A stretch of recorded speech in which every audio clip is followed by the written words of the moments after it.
Martino. Pour l'instant, nos avocats nous disent que tout est beau.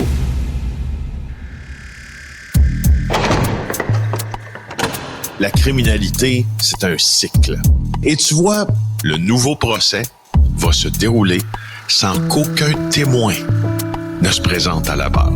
L'histoire des criminels racontée par l'unique journaliste d'enquête, Félix Séguin. Hey, ça va bien, le système de santé, Félix, hein? Ça va super Merveilleux, bien. hein? Alors là, Nickel. ce sont les ambulances en retard dans 85% des villes au Québec. C'est une enquête du bureau. C'est Raconte-nous incroyable, hein? Moi, écoute, dans le travail de journaliste, là, des fois, tu as l'impression de faire des choses qui ont une valeur réelle pour la population, puis des fois, cette impression-là est encore plus grande. Dans ce cas-ci, avec Catherine Lamontagne, Pascal Dugas-Bourdon, Marie-Claude Paradis-Desfossés, Philippe Langlois, on est persuadé que ce qu'on va vous apprendre ce soir à l'émission JE est d'intérêt public et dans un intérêt suprême de la protection du public. Dans 85% des plus grandes municipalités du Québec, on n'est pas capable de fournir dans les temps requis une ambulance à un citoyen dont la vie est en danger. L'émission de ce soir s'appelle 10 minutes pour survivre. Parce que dans les meilleures pratiques, Richard, le 10 minutes, là, c'est une valeur de référence en dedans de laquelle on a assez de temps pour inverser le processus qui t'amène vers la mort, puis pour te soigner à temps, et puis pour t'empêcher de mourir avant que tu arrives à l'hôpital. Puis ce 10 minutes-là, on n'est pas capable de le respecter dans plusieurs municipalités. C'est ça qui fait... écoute, Julie, parce qu'il y a des extraits de votre reportage là, que vous allez présenter à JE ce soir, là, mais il y a des textes aussi dans le journal. Il y a une dame qui parle de son père. Il a agonisé sur un plancher d'épicerie pendant 45 minutes avant que l'ambulance se pointe. Ça n'a aucun sens.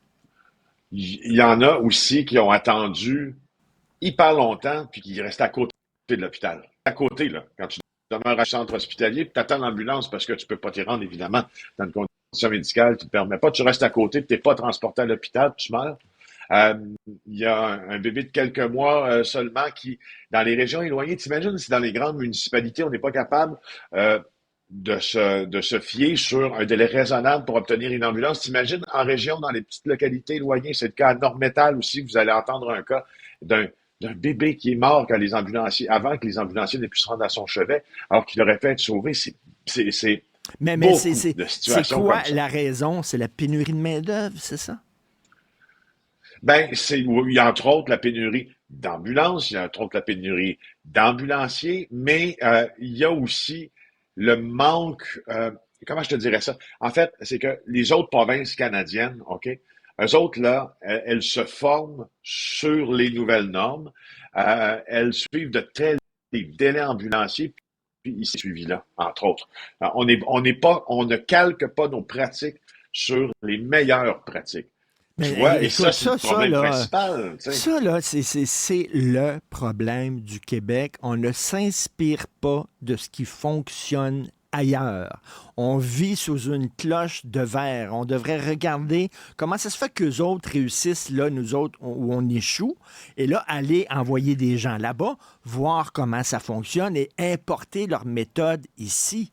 Et ça, c'est pas seulement dans le domaine des ambulances, c'est dans toute... Je sais bien.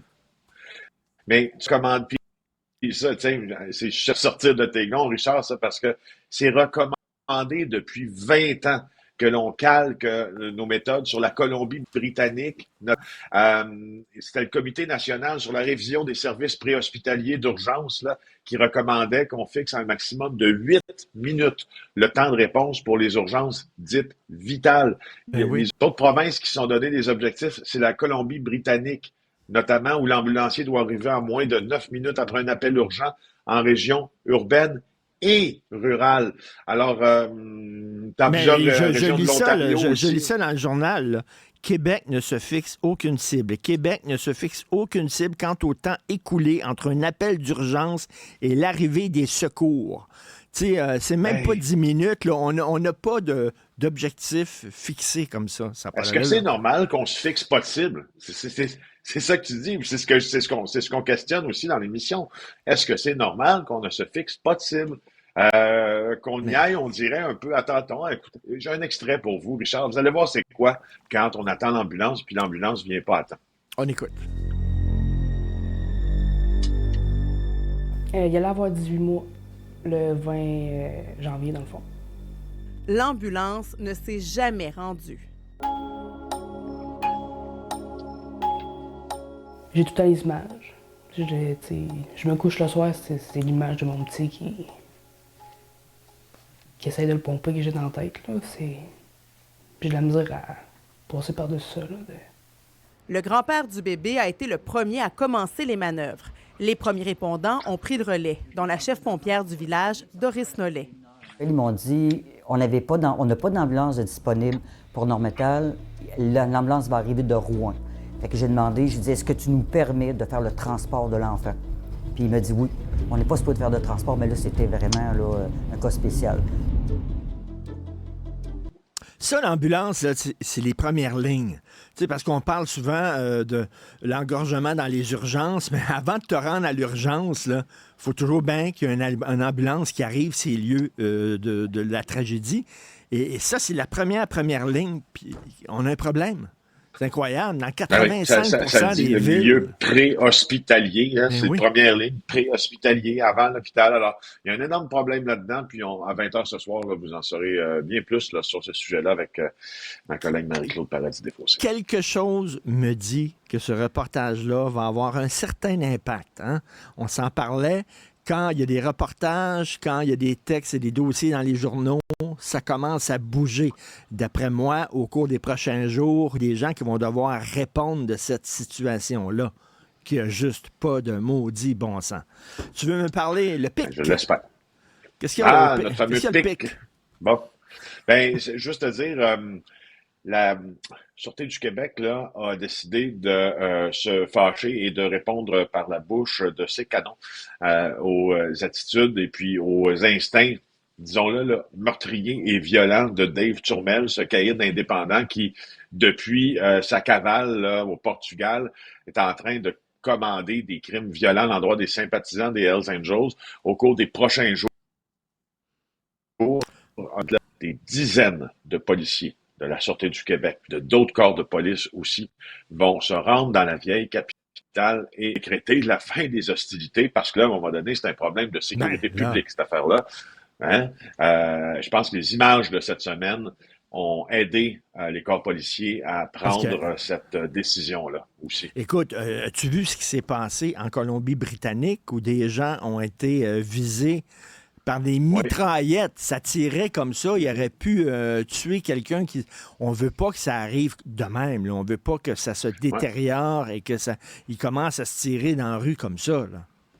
Ouais. Puis aujourd'hui, dans le journal, vous pouvez lire mon collègue Éric Thibault là, qui écrit un texte savant sur la notice rouge. Tu sais quoi la notice rouge, Richard? Ça, c'est l'avis d'Interpol qui permet au plus grand corps policier au monde, parce qu'Interpol, c'est 196 pays qui recherchent là, environ 7000 criminels présentement là, partout où ils peuvent appliquer leur juridiction. Ben, la notice rouge, ça permet à Interpol là, d'intervenir, puis si la personne est localisée, d'aller chercher cette personne-là pour le ramener aux autorités de son pays qui veulent le juger. Oublie pas que Dave Turmel fuit la justice canadienne parce que il a commis des crimes de trafic, il a commis des crimes violents, il a décidé de se pousser, puis là, il est caché. La justice pourrait le rattraper.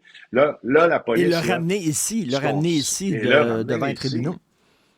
Le ramener, le juger, puis s'il est reconnu coupable, l'emprisonner probablement. Là, il se passe quelque chose avec la notice rouge d'Interpol. C'est compliqué à avoir, ces fameuses notices rouges-là. Il y en a eu, le Canada a réussi à en obtenir dans le passé. En a obtenu pour le tristement célèbre Luca Rocco Magnotta. Donc le dépeceur, Magnotta. 2 jours après que le bureau du premier ministre Stephen Harper, à l'époque, avait reçu un des faut bien dire, les morceaux du corps que du jeune étudiant chinois que Magnotta avait démembré. Tout de suite, notice rouge, on a réussi à rapatrier Magnotta assez rapidement. Il y a Rabi Al-Khalil aussi, je sais pas, tu as entendu ça il y a 2 étés, là, Rabi Al-Khalil, qui est un énorme caïd qui s'est évadé de prison en Colombie-Britannique. Lui aussi fait l'objet d'une notice rouge. Il y a eu des Hells Angels qui sont toujours en cavale, qui font l'objet de la même notice. Alors pourquoi Dave Turmel, lui, fait pas l'objet d'une notice rouge? S'il commande des gestes si violents à partir de l'Europe, ça, c'est la grande question. Puis là, je sais que les policiers essaient autant d'obtenir cette notice rouge-là. Puis ça a l'air que c'est pas facile, mais ça pourrait peut-être régler bien des affaires. Ben, c'est ce que je lis. Là, les démarches avec Interpol peuvent s'enliser dans des dédales bureaucratiques ou politiques, d'après nos sources, c'est-à-dire c'est la maison des fous, là, ça se perd là-dedans. Et donc, lui, Pic, il n'est pas gêné du tout par Interpol, alors qu'on pourrait justement faire une enquête internationale comme on a fait pour Magnotta, puis on est allé le chercher, puis on l'a ramené ici. C'est ça. Écoute, c'est ça. C'est ce qu'on dit aujourd'hui. On se pose des questions sur les difficultés d'obtenir cette notice rouge-là, parce qu'il y a aussi la notion de danger immédiat que posent les gens qui sont recherchés par Interpol. Si la police est capable de lier Dave Turmel aux exactions qui sont commises depuis le début de la semaine dans la région de Québec, est-ce que c'est ça un danger immédiat? Moi, ma lecture, c'est oui. La lecture policière, je ne sais pas c'est quoi. Ouais. Ben oui. Et écoute, en tout cas, pour les retards ambulanciers, on va regarder JE ce soir. C'est à quelle heure? Merci. C'est à 20h ce soir, Richard. 20h ce soir. Je vous y convie, comme on dit. Écoute, il y a bien des gens qui vont regarder ça et qui vont être vraiment fâchés. Ça ne va pas du tout dans le système de santé. Merci beaucoup, Félix. Merci, mon cher. Bon week-end.